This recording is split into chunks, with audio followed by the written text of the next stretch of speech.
이번 시간에는 소음과 진동 중에서 소음성 난청에 대해서 알아보도록 하겠습니다. 자, 소음성 난청 예방 근로자 교육이죠. 소음성 난청을 예방하기 위해서 근로자들에게 어떤 교육을 하느냐, 뭐 이런 얘기인데, 그럼 일단 소음성 난청에 대한 얘기가 많이 나오죠. 그래서 소음성 난청이 뭐 어떤 것을 말하는지부터 한번 알아보도록 하겠습니다. 자,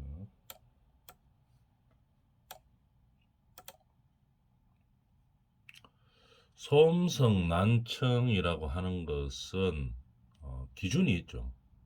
산업재해로 인정하는 기준이 있습니다. 소음성 난청을 뭐 어떤 것을 가지고 이야기하느냐? 여기 있죠.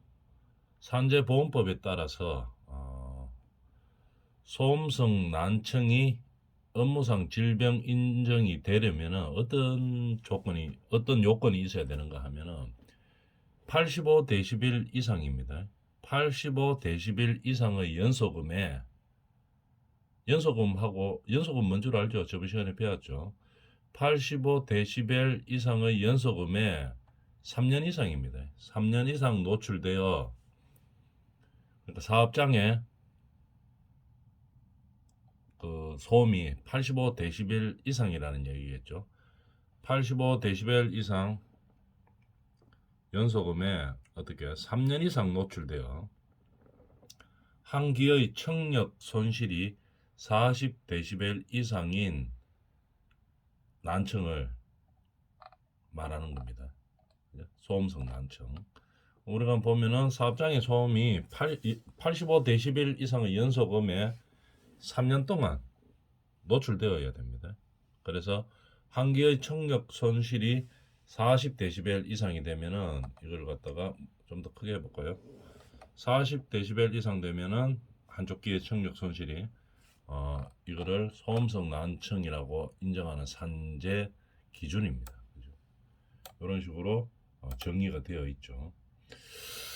자, 그러면 소음성 난청에 우리가 산업안전보건법상의 산재로 인정하는 기준에 대해서는 알아봤습니다. 그러면은 우리가 이제 생각해 볼 수 있는 게 있죠. 앞전 시간에 우리가 배웠었는데, 그럼 근로자들이 작업 현장에서 소음이 있다 이 말입니다. 소음이 있는데 우리가 그럼 근로자에게 소음이 허용되는 한계는 어느 정도인지 한번 알아볼까요? 그게 중요하겠죠. 법에서 어떻게 규정하고 있는지 한번 알아봅시다. 근로자 소음의 허용 한계가 어느 정도인지 우리 앞전 시간에 근로 이론적으로는 다 했습니다. 한번 정리해 보려고 하는 거죠. 근로자가 소음이 허용되는 한계가 어느 정도인가? 1일 근무 시간이 8시간이면 90데시벨까지 허용됩니다. 6시간 근무하는 사람은 92데시벨까지 법 규정에 있는 거죠. 92데시벨까지. 그러면 4시간 근무하는 사람은 95데시벨 요 있죠.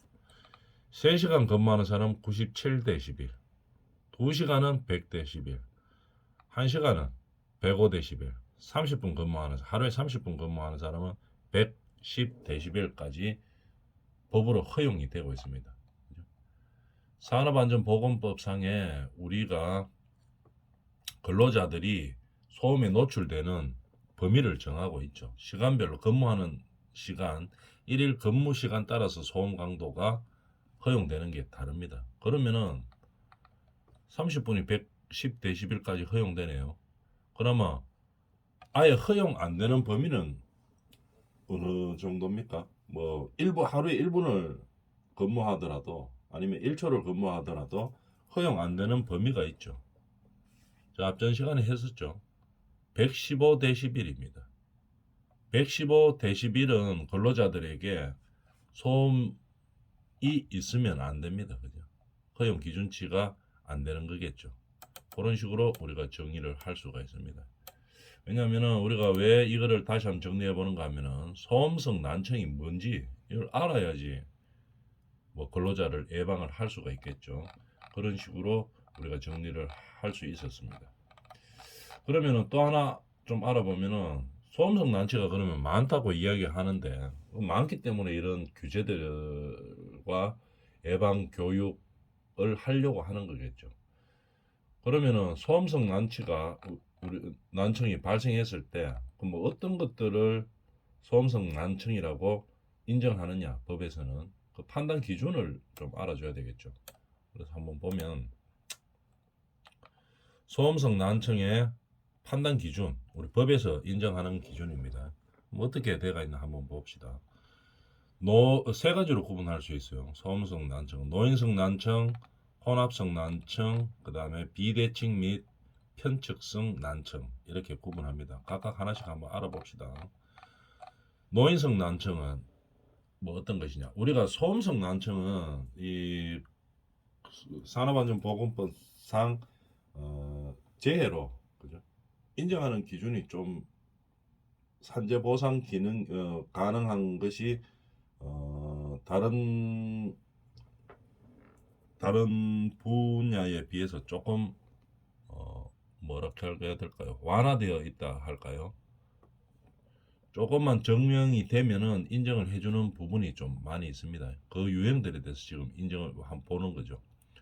소음성 난청이라고 판단하는 기준 한번 봅시다. 노인성 난청 읽어볼까요? 소음 노출 정도가 업무상 질병 인정 기준에 충족되어 업무상 질병 인정 기준에 충족됐습니다. 그래서 노화에 의한 난청을 더욱 빠르게 진행됐습니다. 무슨 말인가 하면은 업무상 질병 인정 기준에 해당되는 사업장에서 일을 했어요. 그 소음이 좀 심한 곳에서 일을 했죠. 그러면서 노인성 난치를 빨리 진행시켰다고 판단되면 소음성 난청 산재로 인정을 해주는 겁니다. 그죠? 그러면 어떤 소음이 좀 심한 현장에서 일을 해가지고 노인성 난청이 좀 빨리 왔다고 인정이 되면 산재로 인정해 준다는 얘기겠죠. 혼합성 난청은 뭐냐 한번 볼까요? 소음 노출 정도가 업무상 질병 인정 기준에 충족하고 그죠? 기본적으로 이거는 사업장에서 업무상 질병 인정 기준에 준하도록 그 소음 정도가 심한 곳에서 일을 했었어야 됩니다. 그 다음에 골도 청력 여차가 40dB 이상이면 한쪽 귀가 그러니까 40dB 이상 청력이 감소됐으면 이 말이겠죠. 골도 청력하면 이 뭐냐면은 이 들을 때 뼈로 듣는 거를 말하는 거죠. 그럼 공기로 듣는 거는 뭡니까? 기도 청력이라고 하죠. 골도 청력 역치가 40dB 이상이면 40dB만큼 청력이 감소됐으면 업무상 질병으로 인정한다 이 말이죠. 장애 등급을 받을 때는 기도 청력 그러니까 공기로 듣는 청력 역치로 판단하는 거죠. 혼합성 난청도 뭡니까? 업무상 재해로 산재로 인정해 준다 이 말이겠죠.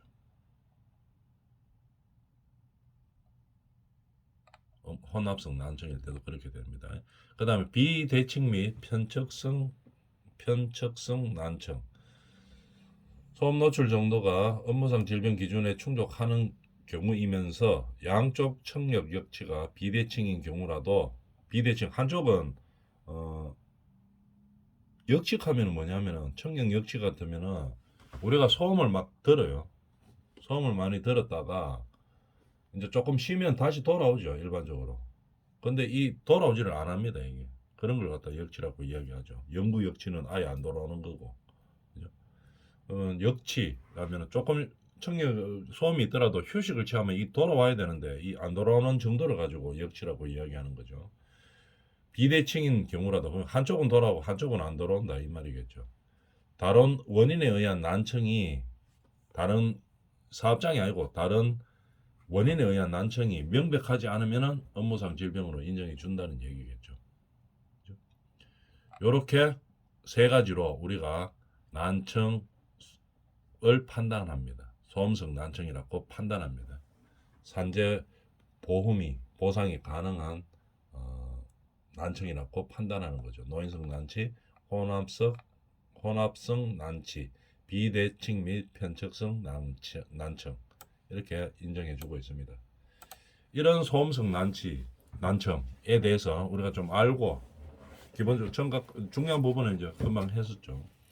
뭐를 소음성 난청이라고 하는지, 그럼 산재에서 인정하는 기준이 무엇인지 이거에 대해서 알아봤죠.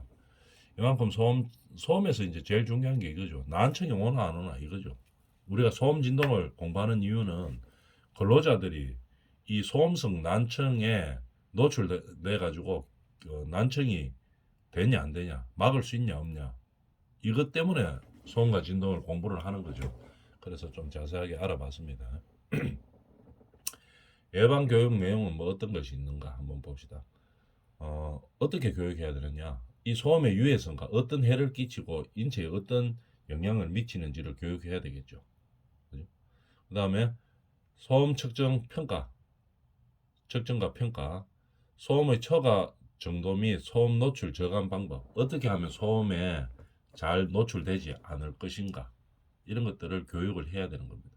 소음에 노출 제일 안 되는 방법이 제일 우리가 여러 가지 방법이 있지만 근로자들이 할 수 있는 것들 중에서 제일 간단한 게 뭡니까? 이 보호장구를 착용하는 거죠. 보호장구를 착용해서 기준치 이하로 우리가 근로를 하는 겁니다. 소음의 법에서 정한 기준치가 있죠. 그 기준치 이하로 보호장구를 착용해 가지고 하는 겁니다. 이게 근로자들이 할 수 있는 가장 간단한 방법들이겠죠. 그 이외에 뭐 방법들은 근로자들이 할 수 있는 방법들이 별로 없죠.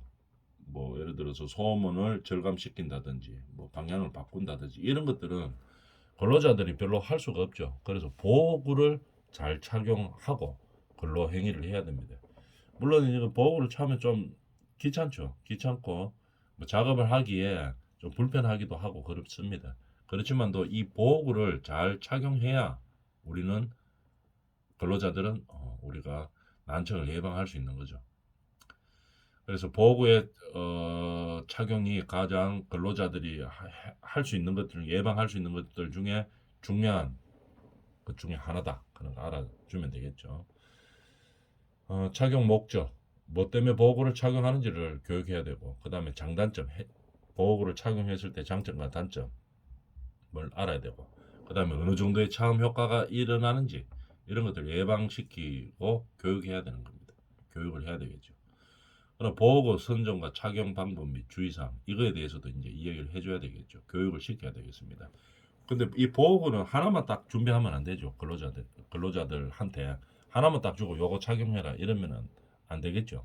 왜냐하면 이 근로자가 써보니까 이 너무 불편해요. 사람마다 좀 다르기 때문에 이 보호구를 여러 종류로 여러 가지 수를 제공을 해줘야 되겠죠. 사업주는 제공해주고 한번 써보고 자기한테 맞는 보호구를 사용해야 되겠죠. 근로자들은. 그래서 보호구를 선정하는 방법들도 교육을 시켜줘야 되는 겁니다.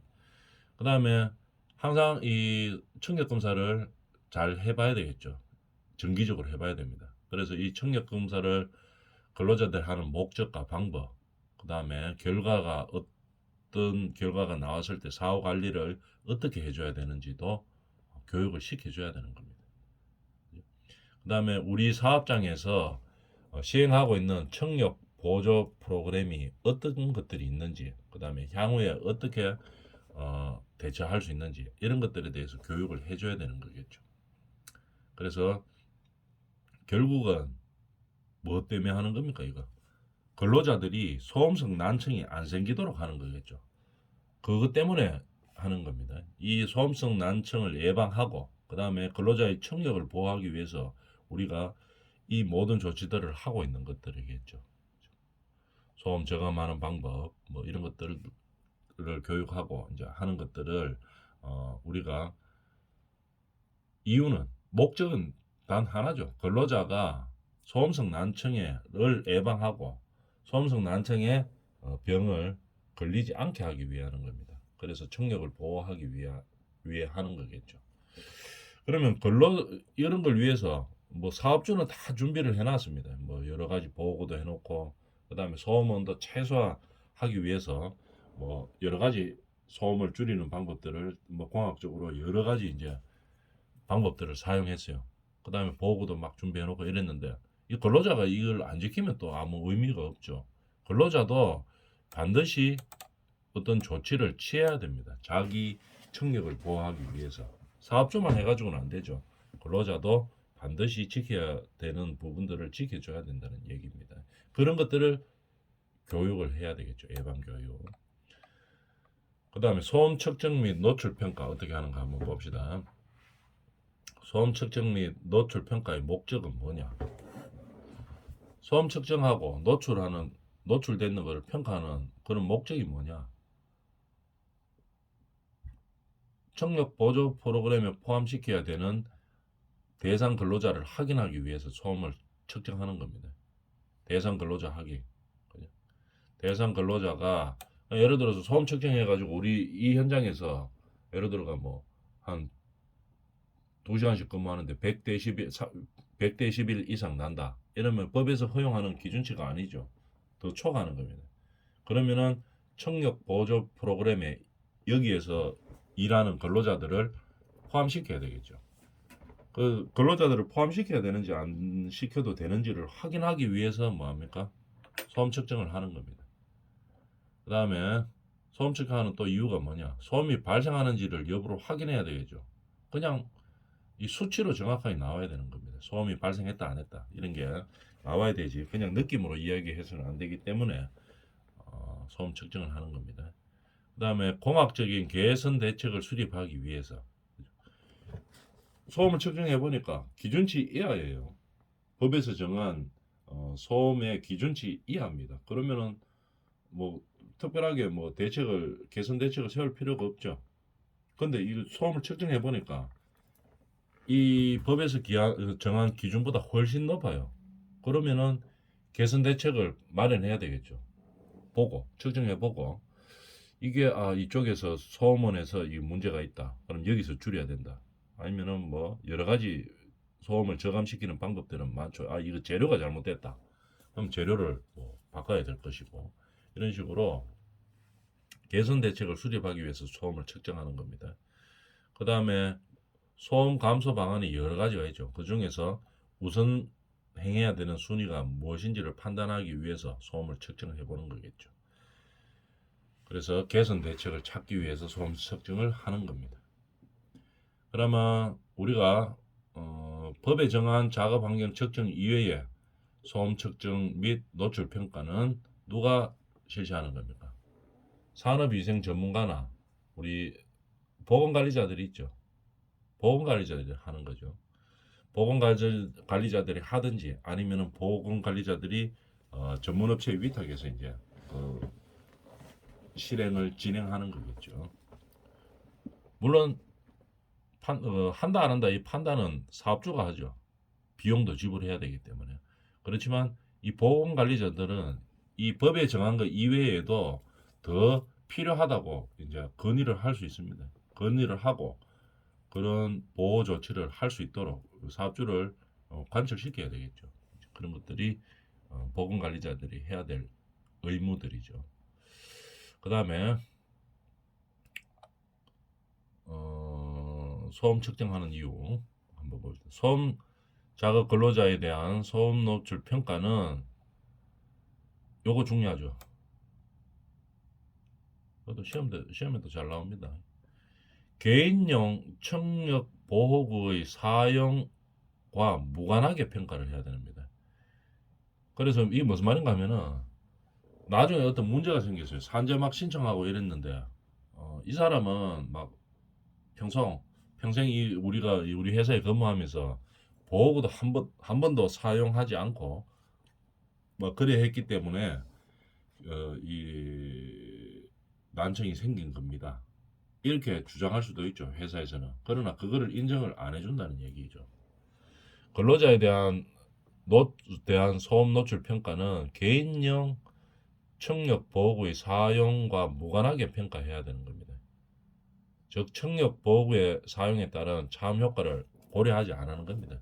그러니까 일반 사업장에서 발생했는 소음의 정도를 보고 이 사람이 근로했는 연수와 근로했는 시간들을 보고 판단하는 거지. 개인이 청력 보호구를 사용을 했건 안 했건 그거는 무관하게 평가한다 이런 얘기입니다. 그러니까 근로자한테 그 책임 소재를 안 주겠다는 얘기겠죠. 그 다음에 청력 보존 프로그램을 운영하는 사업장은 아까 나왔죠. 연소금 80dB 이상의 모든 연소금과 120dB 이상의 충격음에 대하여 소음 측정과 평가를 수행해야 되는 겁니다. 청력 보존 프로그램에서는. 그 다음에 8시간 시간 가중 평균 8시간 시간 가중 평균 90dB 이상 노출된 근로자에게는 결과를 통보해 줘야 됩니다. 이런 여기 해당되는 근로자들은 청력 보존 프로그램을 받겠죠. 그럼 받아가지고 이 결과가 어떻게 됐다는 것을 사업주는 통보해 줘야 된다는 얘기겠죠. 그 다음에 소음 측정 결과에 따른 소음 지도를 작성합니다. 현장에서 소음 지도. 이 부분은 얼마? 85dB이다. 녹색. 미만이다. 그럼 녹색 좀 괜찮다는 얘기겠죠. 아까 규정에 대해서 이야기했었죠. 법 규정에 대해서. 85dB 미만은 좀 괜찮은 지역이죠. 녹색. 그 다음에 85에서 90은 조금 조심해야 되겠네요. 황색. 그 다음에 90에서 100은 좀 더 많은 주의를 요하죠. 주황색. 100dB 이상은 적색. 이렇게 소음 지도를 작성해서 어떻게 표시를 해줘야 됩니다. 소음 수준에 따라서 소음 관리 구역을 설정하고 표시해야 된다 이 말이죠. 소음 측정하는 및 노출 평가 방법에 대해서 쭉 알아봤습니다. 그 다음에 이제 소음에 대해서 공학적인 대책들이 있죠. 어떤 대책들이 있나 한번 봅시다. 소음 노출 기준을 초과할 가능성이 있는 경우에 노출 기준 법에 정한 그 노출 기준을 초과할 가능성이 있는 경우에는 어떻게 해야 되겠습니까? 시설이나 설비 우리가 공장에 있는 작업장에 있는 이런 시설 설비 작업 방법들을 다 점검해 봐야 됩니다. 점검해서 개선할 방법들을 찾아야 되겠죠. 개선 대책을 찾아야 되는 겁니다. 노출 가능성이 있을 때. 그 다음에 어떻게 적용하겠습니까? 그럼 노출 기준을 초과했으면 어떤 대책이 있냐? 기계나 기구들을 바꿔야 되겠죠. 소음이 적은 걸로. 아니면은 시설을 밀폐시킵니다. 그러면은 소음이 근로자들이 있는 곳까지 잘 안 들리겠죠. 뭐 들려도 많이 차감돼서 들리겠죠. 시설을 밀폐시킨다든지 아니면 허범 시설을 한다든지 아니면 격리한다든지 음을 흡수를 시켜버리면은 소음이 당연히 줄어들겠죠. 흡음 장치를 한다든지 소음은 주변에 아니면 아예 격리를 시켜버린다든지 이런 공학적 대책을 적용하는 거겠죠. 또는 뭡니까 저소음 공정으로 만든다든지 우리 소음원이 돌아가는 사업장 우리 사업장에 저소음 공정 자체를 저소음으로 바꾼다든지 이런 걸 연구를 해야 되겠죠.